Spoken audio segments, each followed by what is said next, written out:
হুজুর ওয়াজ শেষ করতে হবে, কারণ কি 999 একজনে ফোন দিয়া বলছে ঘুমে ডিস্টার্ব হয়, অথচ ওই সময় ওয়াজ করতে হলে অনুমতি লাগবে, পুলিশের অনুমতিও নেওয়া হয়েছে। রাতের 12টা পর্যন্ত বয়ান চলবে, রাতের 9টা বাজে আমাদেরকে থানা থেকে ফোন দিয়া বললো ওয়াজ বন্ধ করেন, কারণ মানুষের ঘুমে ডিস্টার্ব হয়। অথচ ওই সময় আমি দেখছি শত শত বিয়ার প্যান্ডেল দেখছি যেখানে 1টা 2টা বাজে ডেক্সিট বাজায়, কিন্তু তখন মুসলমানের সন্তান ওই 999 আর ফোন দিতে লাগে না, ওই জায়গায় গিয়া নিজেরও নাচে। কথা বলেন ঠিক না বেঠিক? বিয়া শাদী কি দেখা করায়? হিন্দি সিরিয়াল দেখা এমনি এমনি বিয়া করাইতে হবে, এমনি এমনি গেট বানাইতে হবে, এমনি এমনি প্যান্ডেল বানাইতে হবে, এই অনুষ্ঠানগুলো করতে হবে। এগুলা সিরিয়াল দেখা মুসলমানের বাচ্চা এখনো বাংলাদেশের মধ্যে করে কি করে না? কথা বলেন। গায়ে হলুদ ইসলামের মধ্যে নাই। 31st নাইট আইতাছে সামনে 31 তারিখে। কথা কয় না। আজকে কয় তারিখ? 23শে ডিসেম্বর।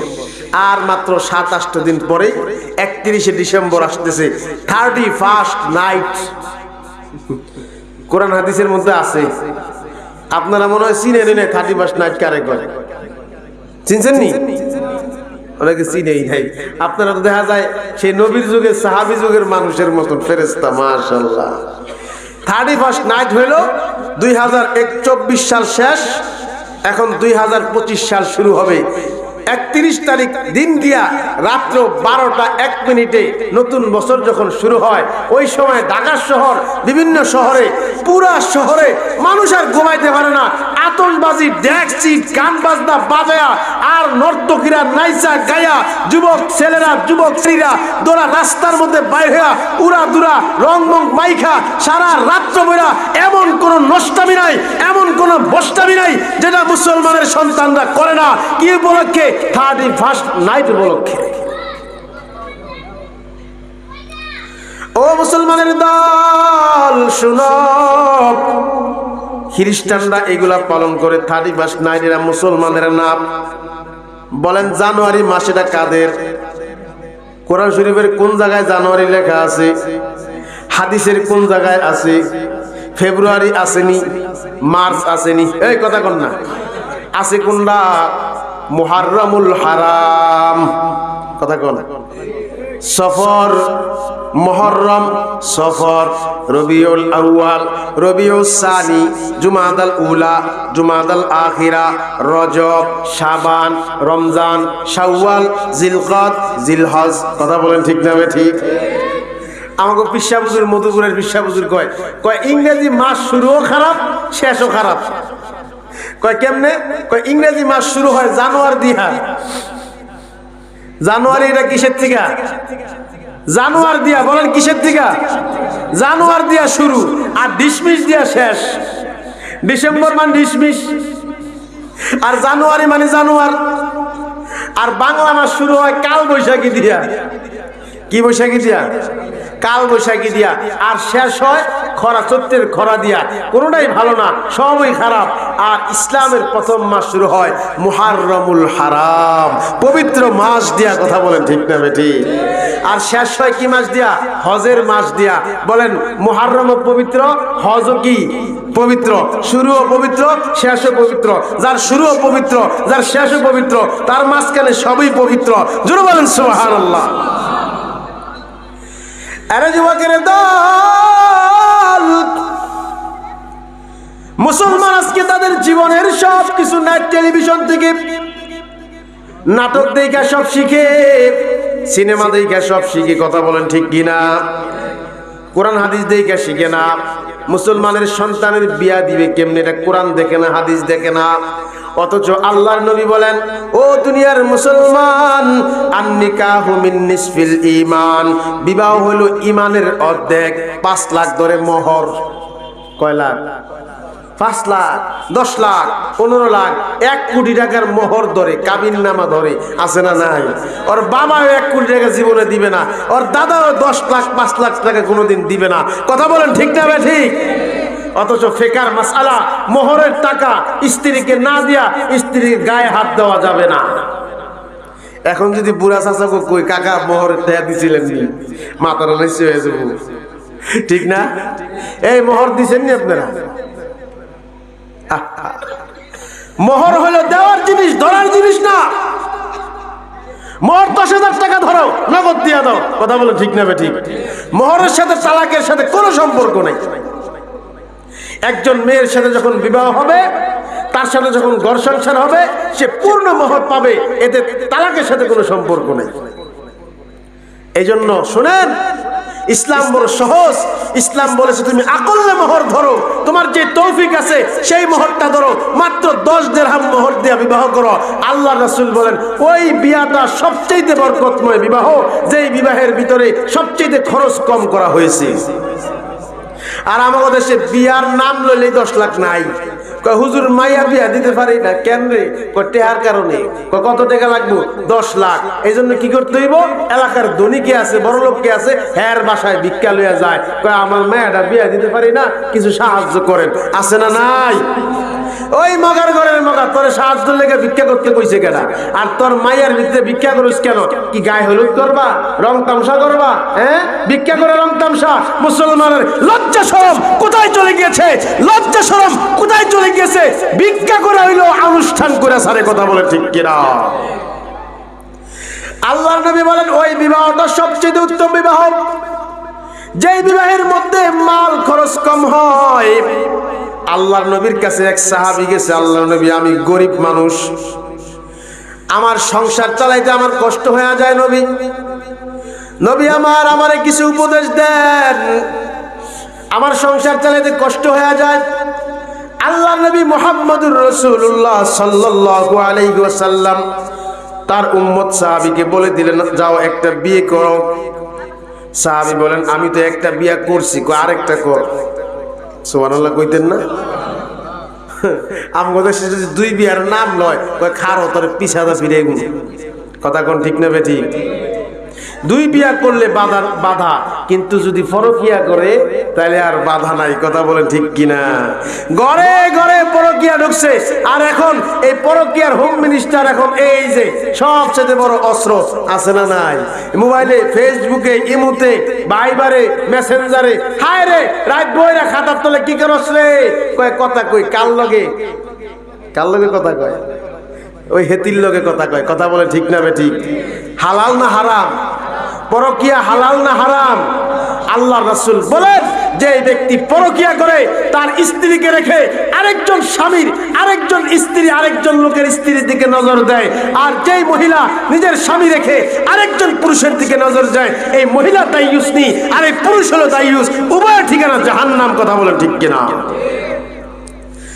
এই কারণে আমার ভাইয়েরা, সিলেবাসের মধ্যে কোরআন ঢুকাইতে হবে, সিলেবাসের মধ্যে ইসলাম ঢুকাইতে হবে, সিলেবাসের মধ্যে নবীর আদর্শ ঢুকাইতে হবে, সিলেবাসের ভিতরে খলিফাতুল মুসলিমিন আবু বকরের জীবনী ঢুকাইতে হবে, সিলেবাসের ভিতরে ওমরের জীবনী ঢুকাইতে হবে। কথা বলেন ঠিক না বেঠিক?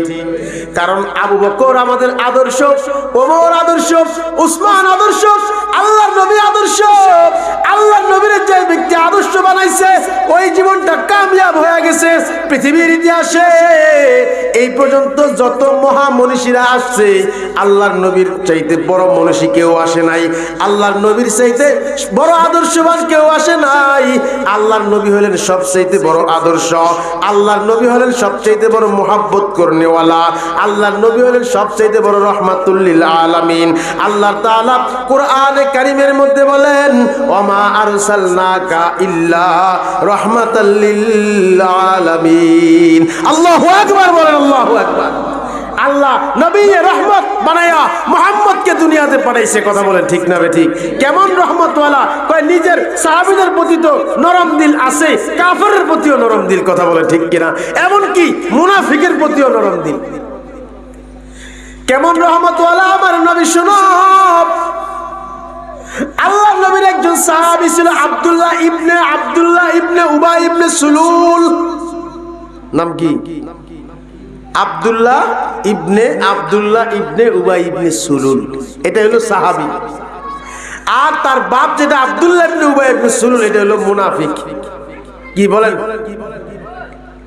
শুধু বুঝাইতে চাই আমার নবী কেমন রহমতওয়ালা নবী।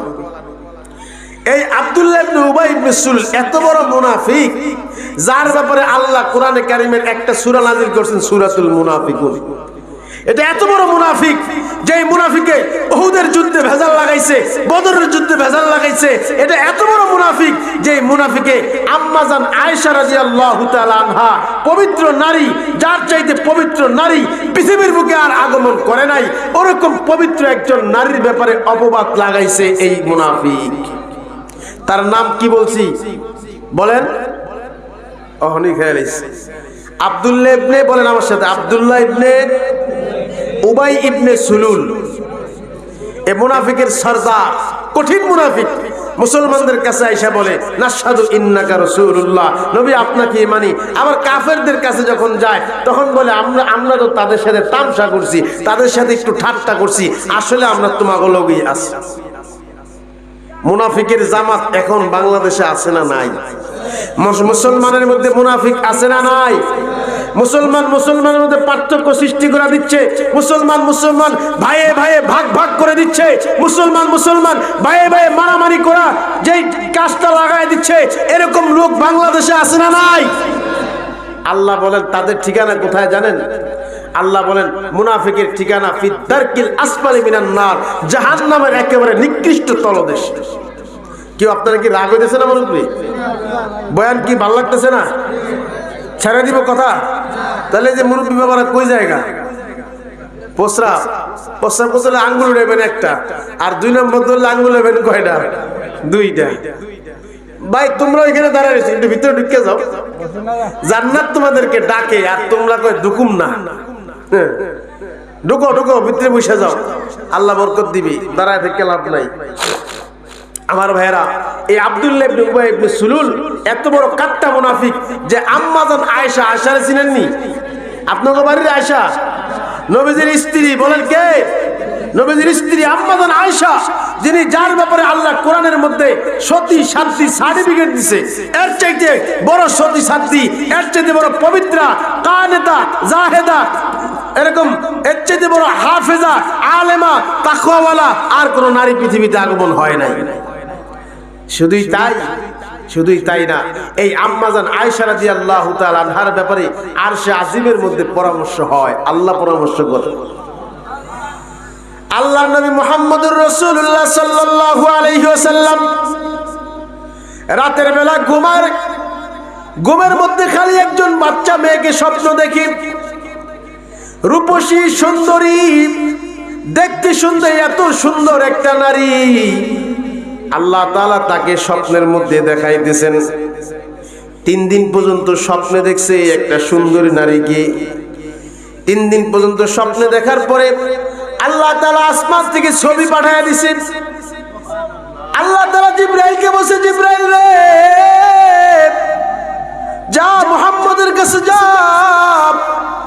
যেই মেয়েটাকে নবীজি 3 দিন পর্যন্ত স্বপ্নে দেখছে, ওই মেয়েটার ছবি আমি পাঠিয়ে দিলাম। মুহাম্মদকে গিয়া বলবি, এই মেয়েটাকে আল্লাহ আসমানে আপনার বউ হিসাবে কবুল করছেন।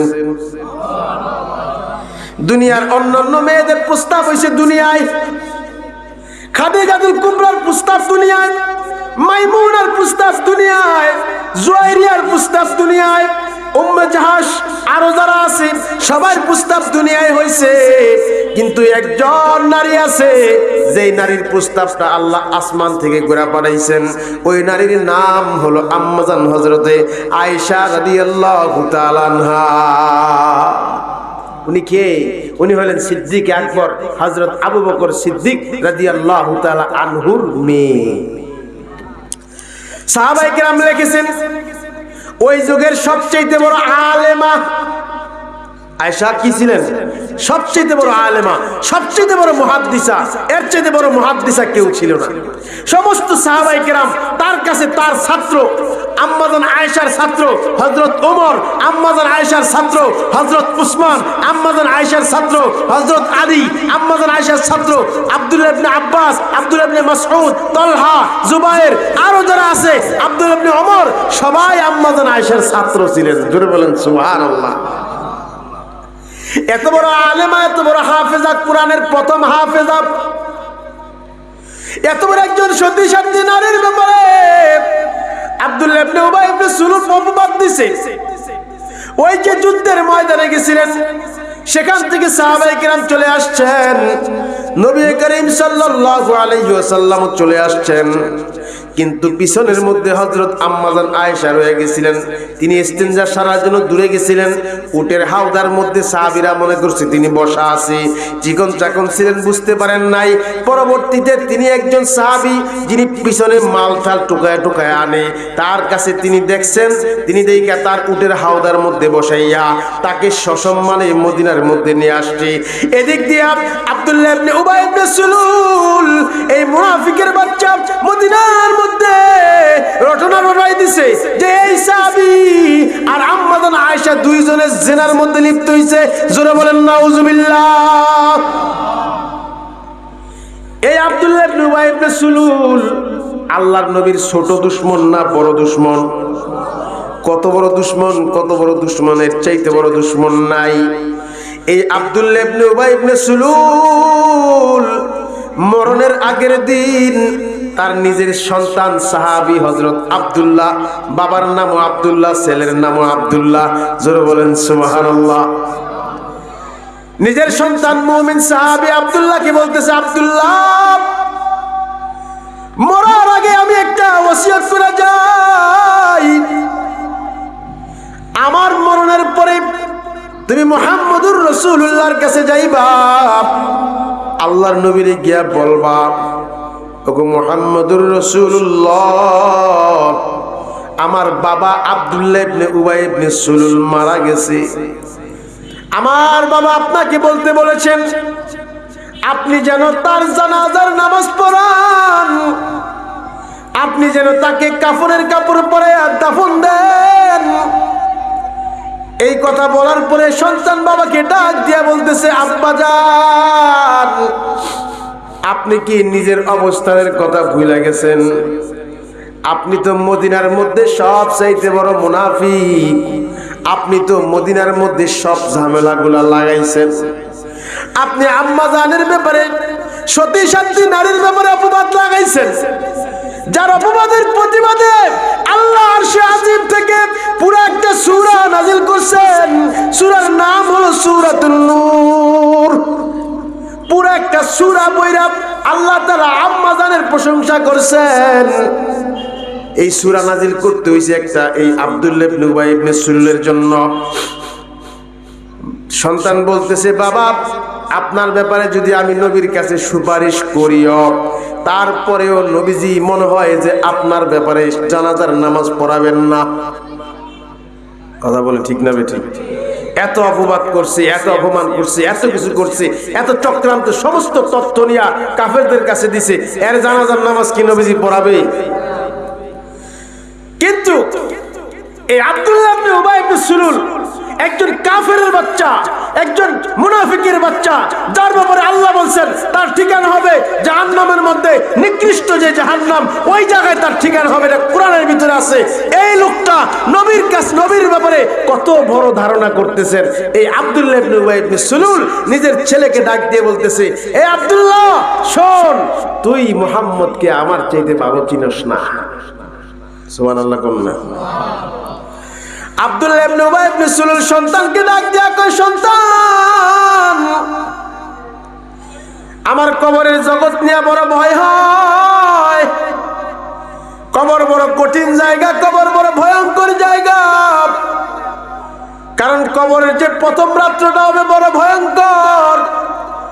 বুখারীর হাদিসের মধ্যে আসছে, কোন মানুষকে যখন ইযা বুজিয়া আল মাইয়িতু ফি কবরিহি, যখন কোন মানুষকে কবরের মধ্যে রাখা হয়, এরপরে যখন ওই মানুষের আত্মীয় স্বজন গুলা তাকে কবরের মধ্যে রাইখা চলে আসি, যা আনে মালাকান, ওই কবরের মধ্যে দুইজন ফেরেশতার আগমন হয়। একজন ফেরেশতার নাম হলো মুনকার, আরেকজন ফেরেশতার নাম হলো নাকির। ওই ফেরেশতার আয়েশা ওই কবরের মুর্দারকে ফায়জুল সালিকি মুর্দারকে বসায় দেয়, আর আল্লাহ তার রূহটাকে তার দেহের মধ্যে ফিরিয়ে দেয়।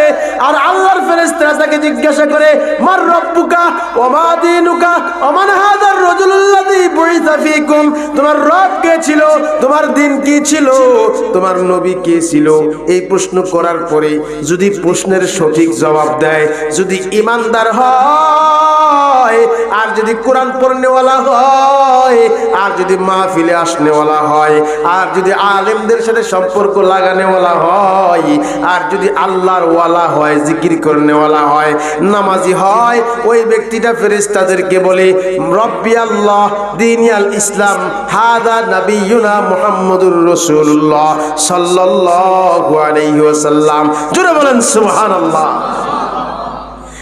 এই আব্দুল্লাহ ইবনে উবাই ইবনে সুলুল বলেন, আমার কবরের জগৎ নিয়ে বড় ভয় হয়, কারণ আমি নিজের কানে সামিআতু বিউজনাইয়া ক্বালা মুহাম্মাদুর রাসূলুল্লাহ সাল্লাল্লাহু আলাইহি ওয়াসাল্লাম আল কবরু রাওযাতুম মিন রিয়াদিল জান্নাহ আও হুফরাতুম মিন হুফারিন নার।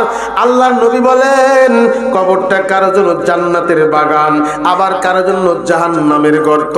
আল্লাহর নবী যখন মেরাজে গেছেন, আল্লাহর নবীকে আল্লাহ তাআলা কবরের আযাব দেখাইছেন। কবরটা বড় ভয়ঙ্কর ঘর, ওই কবরটা প্রত্যেকদিন তোমার আমার ডাক দিয়া কয় আনা বাইতুল কুরবা, আনা বাইতুল দুদ, আনা বাইতুল ওয়াহদা, আনা বাইতুল ওয়াহশা, আনা বাইতুল জুলমা। আমি অন্ধকার ঘর, আমি পোকামাকড়ের ঘর, আমি সাপ বিচ্ছুর ঘর, আমি একাকিত্বের ঘর, আমি অন্ধকার ঘর, পোকামাকড়ের ঘর, সাপ বিচ্ছুর ঘর, আমি ভয়ঙ্কর ঘর। আমি কাউরে খাতির করব না, আমি কারোকে খাতির করব না। আমার বুকে যখন আসবা, আমি দেখব আমি জমিন, আমি মাটি, আমি এমন একটা মাটি, তুমি জমিনের মধ্যে থাইকা যত আমল করছো, আমি মাটি সেটার সাক্ষ্য ছিলাম। কথা বলেন ঠিক না বেটি? তুমি নামাজ পড়লেও মাটি তোমার সাক্ষী, তুমি জিকির করলেও তোমার মাটি তোমার সাক্ষী। এই যে মাহফিলে বসে আছো, এই বসাটাও মাটি সাক্ষী হয়ে গেছে। আল্লাহু আকবার বলেন, আল্লাহু আকবার।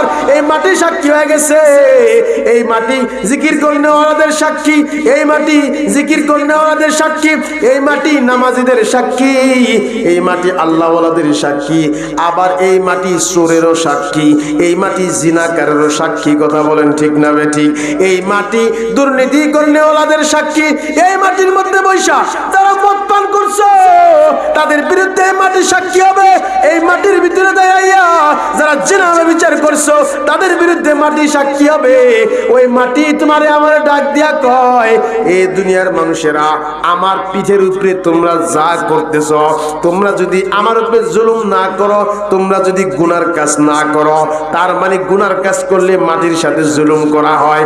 তুমি যদি গুনার কাজ কইরা আমি মাটির সাথে জুলুম করো, তাইলে তুমি যখন আমার পেটের মধ্যে আসবা, তখন আমিও তোমার সাথে জুলুম করব। আল্লাহু আকবার। কবর দাইকা দাইকা কয়, বড় ভয়ঙ্কর ঘর।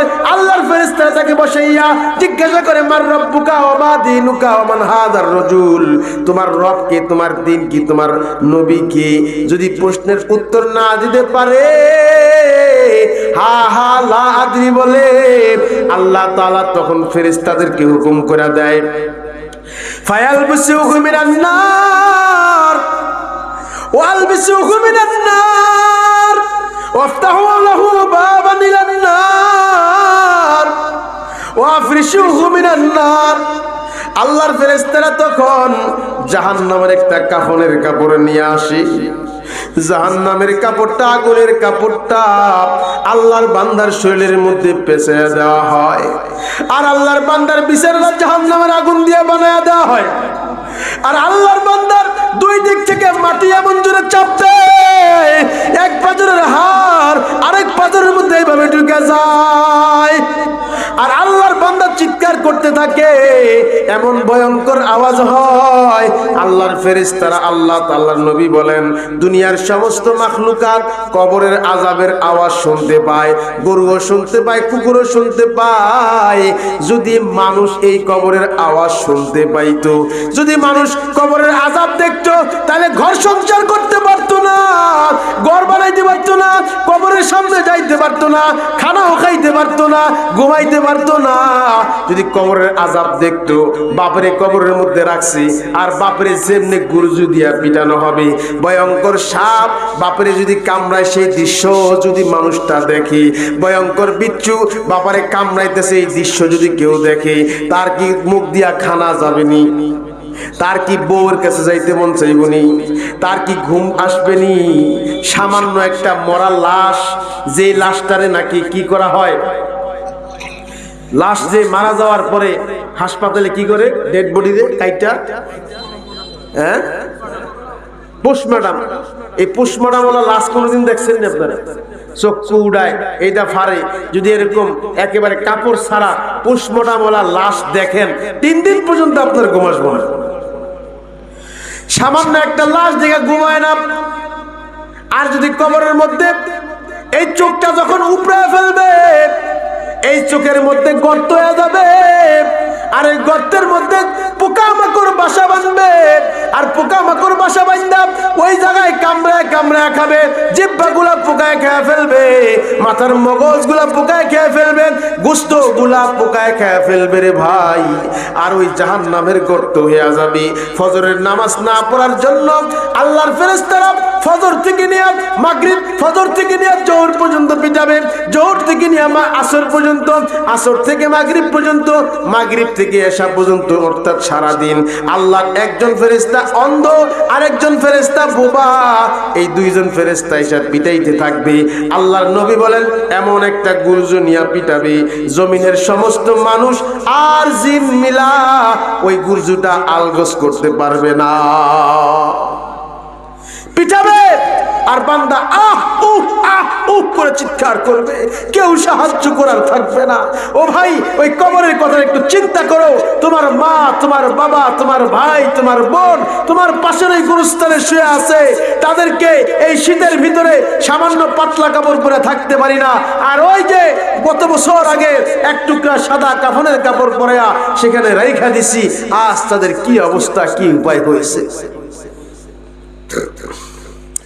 মওতের চিন্তা মুসলমান করে না। আল্লাহর রাসূল বলেন কোন মানুষ মুমিন হওয়ার জন্য 2টা চিন্তাই যথেষ্ট। একটা হলো মওতের চিন্তা। এই কারণে হযরত ওমর রাদিয়াল্লাহু তাআলা আনহু, আল্লাহর নবীর জলিলুল কদর সাহাবী, যার ব্যাপারে আল্লাহর নবী বলছেন ওমরু ফিল জান্নাত, ওমরের জান্নাত। আমি মেরাজে যখন ঘুরতে গেছিলাম, আল্লাহ আমাকে নিয়েছিলেন, ওই মেরাজে যাইয়ে আমি ওমরের জান্নাত দেখছি।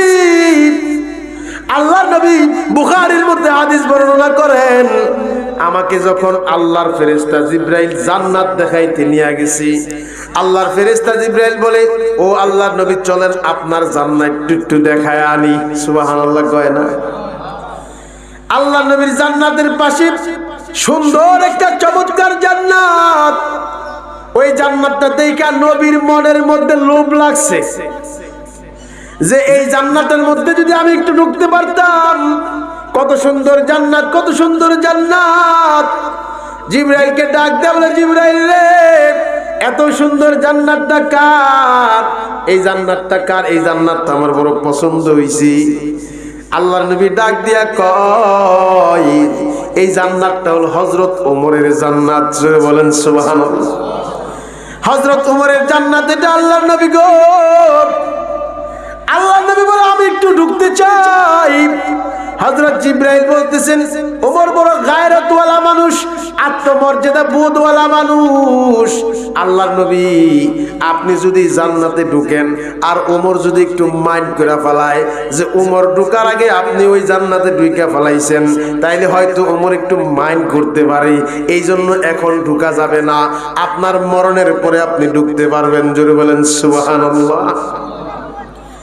আল্লাহর নবী যখন মেরাজ থেকে আসার পরে হযরত ওমরকে এই কথা বলতেছে, ওমর, জান্নাতে যে তোমার যে জান্নাতটা আছে, ওই জান্নাতটা আমি দেখছি, ওই জান্নাতের গেটের সামনে আমি যায় দাঁড়ায়া মনের মধ্যে খায়েশ জাগছিল তোমার জান্নাতে একটু ঢুকতে চাই, কিন্তু তুমি বড় গায়রতওয়ালা মানুষ, আত্মমর্যাদাওয়ালা মানুষ, এই কারণে তোমার জান্নাতে ঢুকি নাই।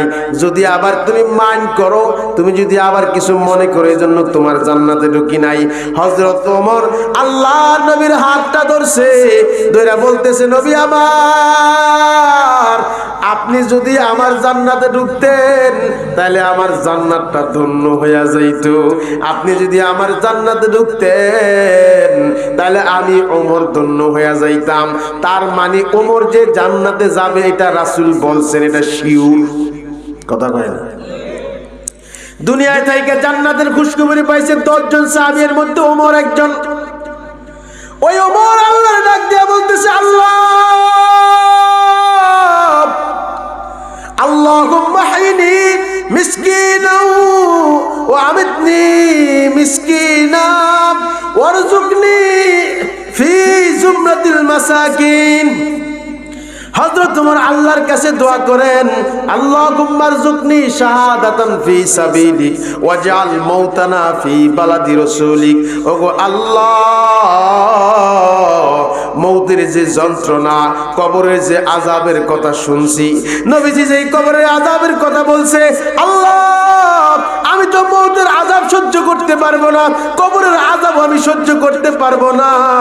আল্লাহ কবরে নাকি শহীদদের আযাব হবে না, শহীদদের নাকি মরণের সময় কোনো কষ্ট হবে না।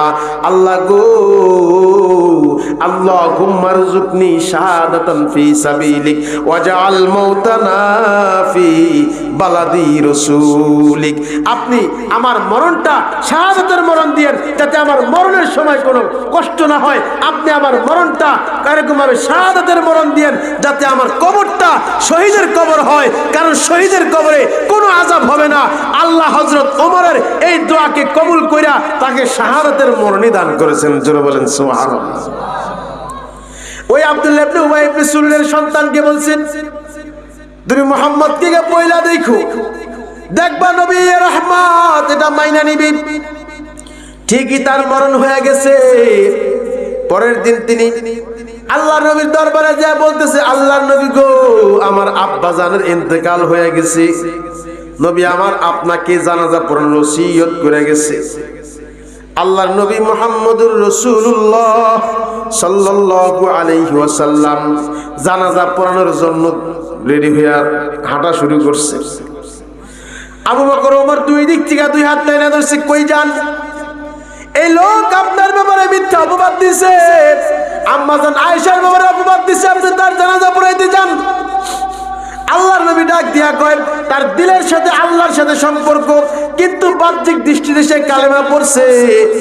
যদি আমার জানাজার পড়ানোর দ্বারা একটা মুনাফিকের কবরের আযাব মাফ হয়ে যায়, যদি আমার জানাজার পড়ানোর দ্বারা আল্লাহ তারে মাফ করে দেয়, তাইলে আমি জানাজা পড়াইতে যাব। আবু বকর ডাক দিয়া কয়, আল্লাহ না বলছে 70 বারও যদি কোন মুনাফিকের ব্যাপারে আপনি সুপারিশ করেন, তাইলে মুনাফিকরে মাফ করব না। আল্লাহ নবী আবু বকরকে ডাক দিয়া কয়, ও আবু বকর, 70 বারের কথা আল্লাহ বলছে? কয় হ্যাঁ, তাইলে আমি 71 বার আল্লাহর কাছে সুপারিশ করব। আল্লাহু আকবার। তিনি হলেন নবী রহমত মুহাম্মদুর রাসূলুল্লাহ। জানাজার নামাজ পড়াইছেন, শুধুই তাই নয়, নিজের জুব্বাটা খোলাইয়া আব্দুল্লাহ ইবনে উবাই ইবনে সুলুলকে পড়াইয়া দিছে, যাতে কবরের আযাব না হয়। শুধুই তাই নয়, নিজে কবরের মধ্যে নাইমা তারে কবরের মধ্যে রাখছেন। শুধুই তাই নয়, নিজের মুখের লালাটা মুখের থেকে বাইর কইরা আব্দুল্লাহ ইবনে উবাই ইবনে সুলুলের মুখের মধ্যে লাগায়া দিয়েছেন। এইটা করছেন কেন? এরপরে আল্লাহর কাছে হাত উঠাইছেন। আল্লাহ পাক রব্বুল আলামিন আল্লাহর নবীকে ডাক দিয়া বলে, নবী আমার মুহাম্মদুর রাসূলুল্লাহ, যেই পর্যন্ত করছেন এই পর্যন্ত থাক, এই মুনাফিকের ব্যাপারে আপনার সুপারিশ আমি কবুল করব না। আপনি আপনার রহমতের দিল, এজন্য আপনি সুপারিশ সব কিছু করছেন, কিন্তু আমি আল্লাহ কোন মুনাফিকের ব্যাপারে আপনার সুপারিশ আর কবুল করব না, আর আপনি কোন মুনাফিকের ব্যাপারে সুপারিশ করবেন না। নবী তো নবীরটা করছে, আল্লাহ মুনাফিকের ব্যাপারে কঠিন সিদ্ধান্ত নিয়েছেন। এই কারণে ভাইয়েরা আমার, কবরে যাওয়া লাগবে কি লাগবে না? কারে কারে যাওয়া লাগবে একটু হাত উঠান। কি এক হাত যাওয়া লাগবো? হ্যাঁ, কয় হাত যাওয়া লাগবো? 2 হাত। 2 হাত তুলেন, বলেন আল্লাহু আকবার। আরে আরে মুসলমানের আওয়াজে বলেন আল্লাহু আকবার, নারায়ে তাকবীর, কোরআন সুন্নাহর আলো। কবরে যাওয়া লাগবে তো, হাত নামান। এখন একটা আমলের কথা বইলা বয়ান শেষ করে দিব, কারণ আমার আগামীকালকে পিসা হুজুরের সাথে প্রোগ্রাম। 11:30টায় আমার গাড়ি এক্ষুনি বের হওয়া লাগবে। মাত্র 10টা মিনিট আপনার কাছে সময় চাই, আপনারা দিবেন তো ইনশাআল্লাহ? এই যে আপনাদের পিছনে এটা কি সবাই কয় না? হাদিসের মধ্যে আছে মামবান, একটা লোক যদি এখান থেকে যান, মনে করেন যে আব্দুল্লাহ ইবনে উবাই ইবনে সুলুলের খালাতো ভাই, একটা লোক লড়াচড়া করলে মুনাফিকের খাতায় আপনার নাম চলে যাবে। কেউ লড়াচড়া করবে, খবরদার। এটা কি বলেন? আরো জোরে বলেন, কার ঘর? আরো জোরে বলেন, কার ঘর? শুধুই আল্লাহর ঘর না, এটা এটা আমাদের ভালোবাসার জায়গা, আবেগের জায়গা, মুসলমানের জায়গা। এই ঘর, এই মসজিদ পুরা পৃথিবীর মানুষ জানে বাংলাদেশ হলো মসজিদের শহর। যেরকম সুবহানাল্লাহ। যখন আজানের সময় হয় পুরা বাংলাদেশে একসাথে আজানের ধ্বনি চলতে থাকে। কথা বলে ঠিক না ঠিক? যদিও আজান দিলে সবার মন খুশি লাগলেও একজনের মন খুব কষ্ট লাগে। তার নাম কি বলেন তো? বলেন তো? যখন আজান হয় শয়তান পাপ দিতে দিতে দিতে দিতে শিয়ালের গতিতে দৌড় দিয়ে ওই জায়গা থেকে পলায়। কথা কোন ঠিক না ঠিক?